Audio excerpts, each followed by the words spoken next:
ನಮಸ್ಕಾರ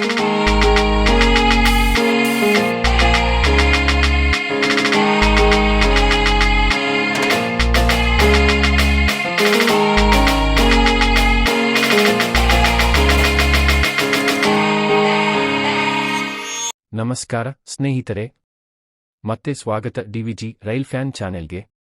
ಇಂದು ನಾವು ಕರ್ನಾಟಕದ ಅತ್ಯಂತ ಪ್ರಮುಖ ಜಂಕ್ಷನ್ಗಳಲ್ಲಿ ಒಂದಾದ ಅರಸೀಕೆರೆ ರೈಲು ನಿಲ್ದಾಣದ ನವೀಕರಣ ಮತ್ತು ಆಧುನೀಕರಣ ಕಾರ್ಯಗಳ ಇತ್ತೀಚಿನ ಮಾಹಿತಿಯನ್ನು ನಿಮ್ಮ ಮುಂದೆ ತರಲಿದ್ದೇವೆ. ಹಾಸನ ಜಿಲ್ಲೆಯಲ್ಲಿ ಇರುವ ಅರಸೀಕೆರೆ ಜಂಕ್ಷನ್ ಬೆಂಗಳೂರು, ಹುಬ್ಬಳ್ಳಿ, ಶಿವಮೊಗ್ಗ, ಮಂಗಳೂರಿನ ನಡುವೆ ಪ್ರಮುಖ ಸಂಪರ್ಕ ಕೊಂಡಿಯಾಗಿದ್ದು, ದಕ್ಷಿಣ ಪಶ್ಚಿಮ ರೈಲ್ವೆ ಅಡಿಯಲ್ಲಿ ಅತಿ ಹೆಚ್ಚು ಸಂಚಾರ ಹೊಂದಿರುವ ಜಂಕ್ಷನ್ಗಳಲ್ಲಿ ಒಂದಾಗಿದೆ. ಇದು ಕರಾವಳಿ, ಮಧ್ಯ ಹಾಗೂ ಉತ್ತರ ಕರ್ನಾಟಕವನ್ನು ಸಂಪರ್ಕಿಸುವ ಮುಖ್ಯ ರೈಲು ಮಾರ್ಗವಾಗಿಯೂ ಗುರುತಿಸಲ್ಪಟ್ಟಿದೆ. ಅರಸೀಕೆರೆ ನಿಲ್ದಾಣದಲ್ಲಿ ಈಗ ಅಮೃತ ಭಾರತ ಸ್ಟೇಷನ್ ಯೋಜನೆಯ ಅಡಿಯಲ್ಲಿ ದೊಡ್ಡ ಮಟ್ಟದ ನವೀಕರಣ ಮತ್ತು ಪುನರ್ನಿರ್ಮಾಣ ಕಾರ್ಯಗಳು ನಡೆಯುತ್ತಿವೆ.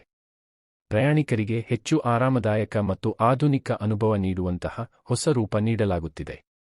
ಮುಖ್ಯ ಅಭಿವೃದ್ಧಿ ಕೆಲಸಗಳು: ಹೊಸ ಆಧುನಿಕ ನಿಲ್ದಾಣ ಕಟ್ಟಡ ಉತ್ತಮ ವಿನ್ಯಾಸ ಮತ್ತು ಆರ್ಕಿಟೆಕ್ಚರ್ನೊಂದಿಗೆ ನಿರ್ಮಾಣದಲ್ಲಿದೆ.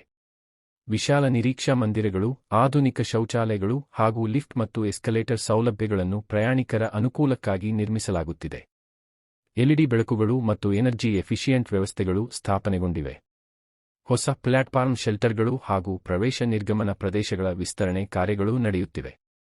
ಡಿಜಿಟಲ್ ಸೂಚನಾ ಫಲಕಗಳು, ಸಿಸಿಟಿವಿ ಕ್ಯಾಮೆರಾಗಳು ಮತ್ತು ಸ್ವಯಂ ಘೋಷಣೆ ವ್ಯವಸ್ಥೆಗಳು ನವೀಕರಿಸಲಾಗುತ್ತಿದೆ. ಕಾರ್ಯ ಪೂರ್ಣಗೊಂಡ ನಂತರ ಅರಸೀಕೆರೆ ಜಂಕ್ಷನ್ ಒಂದು ವಿಶ್ವಮಟ್ಟದ ನಿಲ್ದಾಣ ರೂಪ ಪಡೆಯಲಿದೆ. ಆಧುನಿಕ ಸೌಲಭ್ಯಗಳು, ಸುಲಭ ಪ್ರವೇಶ ಹಾಗೂ ಪರಿಸರ ಸ್ನೇಹಿ ವೈಶಿಷ್ಟ್ಯಗಳು, ಮಳೆಯ ನೀರಿನ ಸಂಗ್ರಹಣೆ ಮತ್ತು ಸೌರಶಕ್ತಿ ಪ್ಯಾನೆಲ್ಗಳು ಸಹಿತವಾಗಿ. ಈ ನವೀಕರಣದಿಂದ ಹಾಸನ, ಕಾದೂರು, ಚಿಕ್ಕಮಗಳೂರು, ಶಿವಮೊಗ್ಗ ಮುಂತಾದ ಸಮೀಪದ ನಗರಗಳ ಸಂಪರ್ಕತೆ ಹೆಚ್ಚಲಿದೆ ಮತ್ತು ಪ್ರಯಾಣಿಕರಿಗೆ ಉತ್ತಮ ಅನುಭವ ಸಿಗಲಿದೆ. ಹೀಗಾಗಿ ಸ್ನೇಹಿತರೆ, ಅರಸೀಕೆರೆ ಜಂಕ್ಷನ್ ಶೀಘ್ರದಲ್ಲೇ ಕರ್ನಾಟಕದ ಮಾದರಿ ರೈಲು ನಿಲ್ದಾಣಗಳಲ್ಲಿ ಒಂದಾಗಿ ರೂಪುಗೊಳ್ಳಲಿದೆ. ಇತಿಹಾಸ, ಸಂಪರ್ಕತೆ ಮತ್ತು ಆಧುನಿಕತೆಯ ಅದ್ಭುತ ಸಂಯೋಜನೆಯಾಗಿ. ಈ ಅಪ್ಡೇಟ್ ನಿಮಗೆ ಇಷ್ಟವಾದರೆ ಲೈಕ್ ಮಾಡಿ, ಶೇರ್ ಮಾಡಿ ಮತ್ತು ಡಿವಿಜಿ ರೈಲ್ ಫ್ಯಾನ್ ಚಾನೆಲ್ಗೆ ಸಬ್ಸ್ಕ್ರೈಬ್ ಮಾಡಿ. ಇನ್ನಷ್ಟು ಕರ್ನಾಟಕ ರೈಲು ಅಪ್ಡೇಟ್ಗಾಗಿ. ಧನ್ಯವಾದಗಳು ಸ್ನೇಹಿತರೆ, ಮತ್ತೆ ಭೇಟಿಯಾಗೋಣ ಹೊಸ ರೈಲು ಅಪ್ಡೇಟ್ನೊಂದಿಗೆ.